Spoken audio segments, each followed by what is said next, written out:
This is the Zero Input Agriculture podcast. Every second episode will feature an audio version of a past post from the Zero Input Agriculture blog. If you wish to support my work and read the archive of past posts, sign up for a paid subscription on Substack. Once there, you can also listen to the audiobook version of Taming the Apocalypse, my exploration of the biotechnological roots of civilization and its dazzling post-industrial future. A solitary season. Human intelligence is built around pattern matching. We filter the complexity of the world and make predictions about the future and adjust our behavior accordingly. The power of this strategy has recently been demonstrated with ChatGPT, a large language model that merely predicts the next word based on the entire output of 8 billion humans tapping on 8 billion digital typewriters. ChatGPT's output is mostly coherent, even if it isn't quite Shakespeare. The renegade physicist, mathematician, and computer scientist Stephen Wolfram wrote a book called A New Kind of Science. I read this during my PhD, long ago, and it influenced me deeply. In it, he outlines how systems built from simple repeated rules, modeled in programs called cellular automata, can produce unexpected, complex behavior. He divided the patterns he saw into 4 classes. Class 1 were unchanging.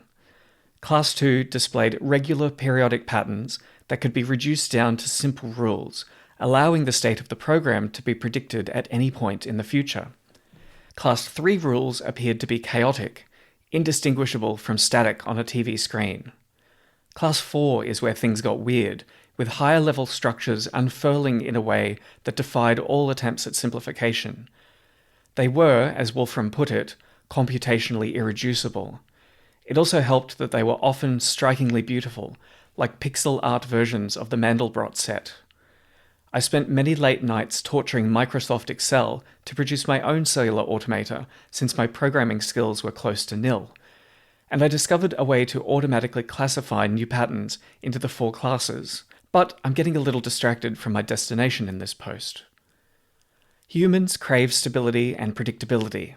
The coldest winter is bearable if you've seen several beforehand, know when the next is coming, and prepare accordingly. We take comfort in our science that claims to have explained so much and provided so much power and plenty. Spending time inside the research world opened my eyes to how limited the reductionist, materialist mindset is. Reality may well be made of nothing more than a handful of particles bouncing off each other, much like the little squares in a cellular automata. Despite our faith in the predictions of science, most of the time the real world behaves more like a Class 4 cellular automata on steroids. Scientists create controlled experiments, artificial pockets of reality with most of the variables stripped away, in order to make Class 2 type systems. That way, simple rules can be extracted and papers published. The application of those rules to reality is extremely limited. Even something as simple as 3 orbiting celestial bodies is impossible to model. Physics tells us we cannot measure the initial conditions without changing them. Math must round off its calculations, blurring our prophecies as they look further ahead. Our human craving for predictability found its way into our study of history itself. Past civilizations rose and fell, more predictably than the growth and toppling of trees in a forest. The pessimists apply the neat curves of history to our own time and predict imminent, unstoppable decline. The optimists list the reasons why industrial civilization is different to its agricultural predecessors. I've been thinking a lot about industrial civilization, in case you hadn't noticed. Previous agricultural civilizations were like the life cycle of mighty trees, spreading their branches to steal sunlight and water from lesser competitors.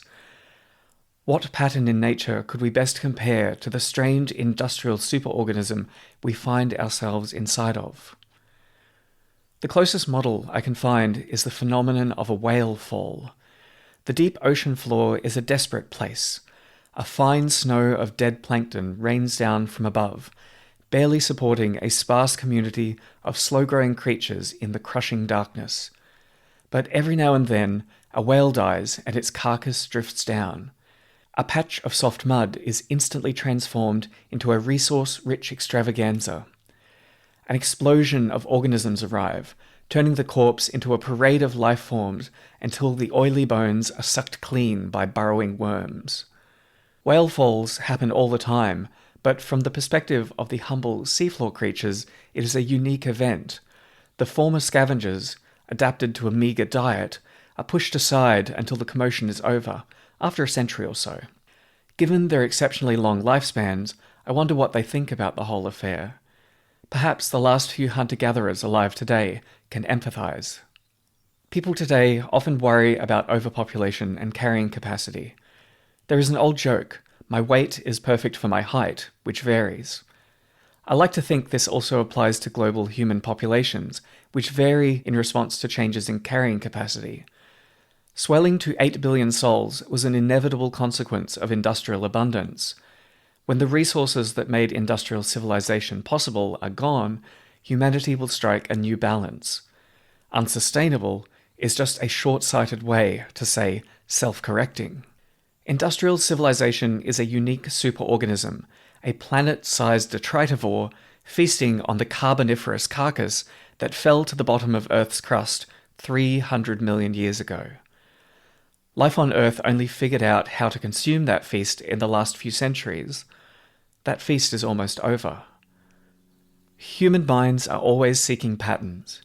But how do they cope with something that will happen only once in the multi-billion-year lifespan of their homeworld? Often when people learn that the oily foundation for their existence is crumbling, they reach for anything that promises stability. Humans may be the most adaptable species on the planet, but we are mostly incapable of voluntary change. Perhaps it is wiser to change only when we must. My aim in writing this essay was mostly to invite you to change your perspective on the predicament facing humans today. Often the Industrial Revolution, and sometimes agriculture itself, are framed as terrible mistakes that we should have somehow had the wisdom to avoid, original sins that must be atoned for through extraordinary sacrifices. That story trope worked well as a foundation for Christianity, which was itself a recycled version of even older stories. Perhaps it isn't surprising that we are repurposing this worldview for the challenges we face today. Why reinvent the self-flagellating wheel? I wonder what those bone-eating worms think as they suck the last drops of whale oil from the stripped carcass. The complexity of their life cycle is sustained by the fact that other whales will fall predictably, somewhere, and that their larvae will be plentiful enough to find them. Their type of intelligence was built on the basis of that predictable pattern, even though most of their drifting offspring will die during dispersal. Industrial civilization will not be so lucky. Ours is a solitary season, the glorious moment when free energy rained down and filled the mouths of our hungry machines. Given the geological legacy of the planet, it was inevitable that some life form would crack open the hydrocarbon vault. I like to believe that we were more interesting than some vast slimy mushroom. Our present flowering should be viewed with astonishment, not regret, right down to the bowerbird nests bursting with plastic milk carton lids and the radioactive wolves. Instead of investing your limited time and energy sharpening regrets over the collective choices of our entire species over the last 10,000 years, I invite you to cast your eyes forward to the spacious eternity that lies before us. The steady shower of plankton that sustained our ancestors will carry on in the form of sunlight bathing this planet. We could return to the predictable cycles of the past and silently agree to never speak of the great industrial feast ever again, not that anyone would believe the stories. That strategy feels like a missed opportunity to me. Humans alive today have resources and choices that may never exist again. Any one of us could plant seeds, both literal and figurative, that will grow into a new kind of future, just as improbable and wondrous as the industrial era. Rather than seeing the industrial era as a regrettable disaster, I would encourage you to see our time as a strange, extravagant party, one that will soon end. Some guests are arguing over whether the punch bowl is half full or half empty.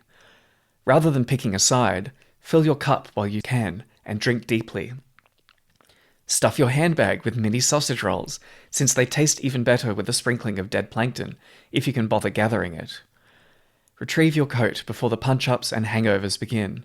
Find a friend or three, and drift off into the night. One day, with a little luck, your descendants might stumble upon a completely different kind of party.